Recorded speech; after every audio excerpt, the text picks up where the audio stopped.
Pithapuram MLA Pawan Kalyan ఆదేశాల మేరకు అభివృద్ధికి ముందడుగు. పిఠాపురం నియోజకవర్గ జనసేన పార్టీ ఇన్ఛార్జ్ మర్రెడ్డి శ్రీనివాస్, పిఠాపురం నియోజకవర్గం జనసేన పార్టీ అధినేత పవన్ కళ్యాణ్ ఆదేశాల మేరకు పవన్ కళ్యాణ్ ఏదైతే మాటిచ్చాడో ఆ మాట ప్రకారం త్రాగునీరు, సాగునీరు, విద్యా, వైద్యం ఇవన్నీ పిఠాపురం ప్రజలకు అందుబాటులో తీసుకొస్తారని అన్నారో ఆ మాటకు కట్టుబడి పిఠాపురం పట్టణంలోని మున్సిపల్ కార్యాలయం, గవర్నమెంట్ హాస్పిటల్ జనసేన పార్టీ నియోజకవర్గ ఇన్ఛార్జ్ మర్రెడ్డి శ్రీనివాస్ సందర్శించడం జరిగింది. ముందుగా మున్సిపల్ కార్యాలయం మున్సిపల్ కమిషనర్తో మాట్లాడుతూ ప్రజలకు శానిటేషన్, త్రాగునీటి ఎద్దడి సమస్యలు లేకుండా వెంటనే తగు చర్యలు తీసుకోవాలని పవన్ కళ్యాణ్ చెప్పినట్టు పిఠాపురాన్ని మోడల్ నియోజకవర్గం మార్చేందుకు అడుగులు వేయడం జరుగుతుందని, దానిలో భాగంగా చెరుకుల కాల్వ క్లీనింగ్, ఎక్కువగా చెత్త పేర్కొన్న సాలిపేట తదితర ఏరియాల్లో పరిశీలించి వెంటనే వాటికి తగు చర్యలు చేపట్టాలని తెలిపారు. అనంతరం అక్కడి నుంచి గవర్నమెంట్ హాస్పిటల్ వెళ్లగా హాస్పిటల్ సిబ్బంది ఘనంగా సత్కరించారు. హాస్పిటల్ సూపరింటెండెంట్ సుజాతతో మాట్లాడుతూ ప్రజలకు మెరుగైన అన్ని వసతులతో కూడిన వైద్యం అందించాలని, దానికి కావలసిన అన్ని వసతులు అన్ని విధాల హాస్పిటల్ అభివృద్ధి చేస్తానని తెలిపారు. హాస్పిటల్ సిబ్బందిని, రోగులను, వారి పరిస్థితులను క్షుణ్ణంగా అడిగి తెలుసుకున్నారు. ఈ కార్యక్రమంలో చెలిబోయిన సతీష్ కుమార్, సురవరపు సురేష్, దేవరపల్లి చిన్నబాబు, యాగంటి ప్రభాకర్ రావు, మాదేపల్లి శ్రీనివాస్, దాసరి రామకృష్ణ, చోడిశెట్టి రాజా, చెలిబోయిన అరుణ్ కుమార్, దానం లాజర్, బాబు, పిల్లా శివశంకర్, పిల్లా రమ్య, జ్యోతి, బి కృష్ణార్జున, జన సైనికులు, వీర మహిళలు తదితరులు పాల్గొన్నారు.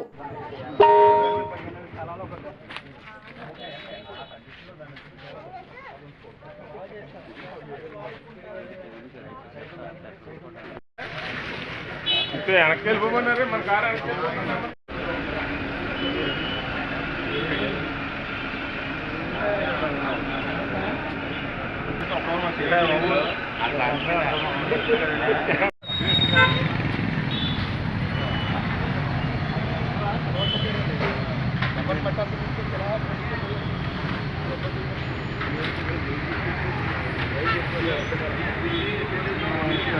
इंडस्ट्री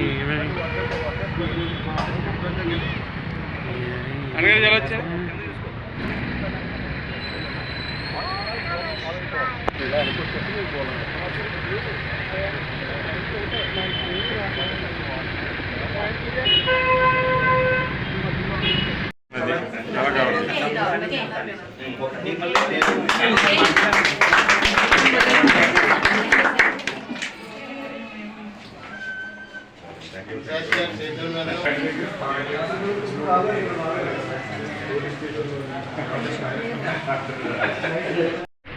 పిఠాపురంలో మన ప్రభుత్వ ఏసీని సందర్శించడం జరిగింది.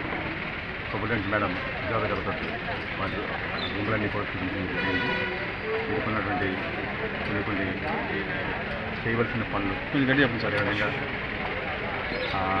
ఇక్కడ గర్భిణీ స్త్రీలు కానీ, డెలివరీస్ కానీ చాలా బాగా చేస్తారు. దీన్ని మరింత స్ట్రెంగ్తన్ చేయవలసిన అవసరం ఉంది.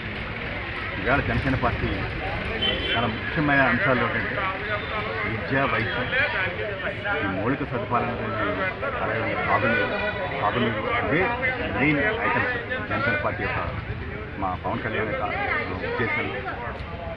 ఈ ప్రభుత్వ ఆసుపత్రులు కానీ, స్కూళ్ళు కానీ, ఈ వ్యవస్థలన్నింటినీ బలోపేతం చేయాలి. సామాన్యుడికి అండగా ఉండే విధంగా కూడా వీటన్ని తీర్చిదిద్దాలి. వీరికి కావాల్సిన అన్ని రకాల మౌలిక సదుపాయాలు కూడా కలిగించాలి. అదేవిధంగా ఇక్కడ 98 లక్షలతోటి అభివృద్ధి పనులు సాగుతున్నాయని చూస్తున్నారు.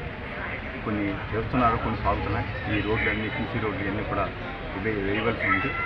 ఇవన్నీ చేసిన తర్వాత కూడా వీరికి కావాల్సిన వార్డులు కానీ, వీరికి కావాల్సిన పరికరాలు కానీ, వీరికి కావాల్సిన స్టాఫ్ కానీ ఇవన్నిటిని కూడా సమగ్రంగా అధ్యయనం చేసి ఈ ఆసుపత్రిని ప్రజలందరికీ అందుబాటులో ఉండే విధంగా, అదేవిధంగా కూడా అన్ని రకాల వైద్యాలు కూడా ఇక్కడ జరిగే విధంగా కూడా జనసేన పార్టీ తరఫున అన్ని రకాల చర్యలు తీసుకుని ఏదైతే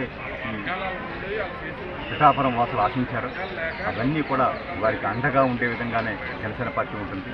ముఖ్యంగా సామాన్యుడికి ఎటువంటి ఇబ్బంది కలగకూడదన్న రీతిలోనే జనసేన పార్టీ అడుగులు ఉంటాయని చెప్పి సందర్భంగా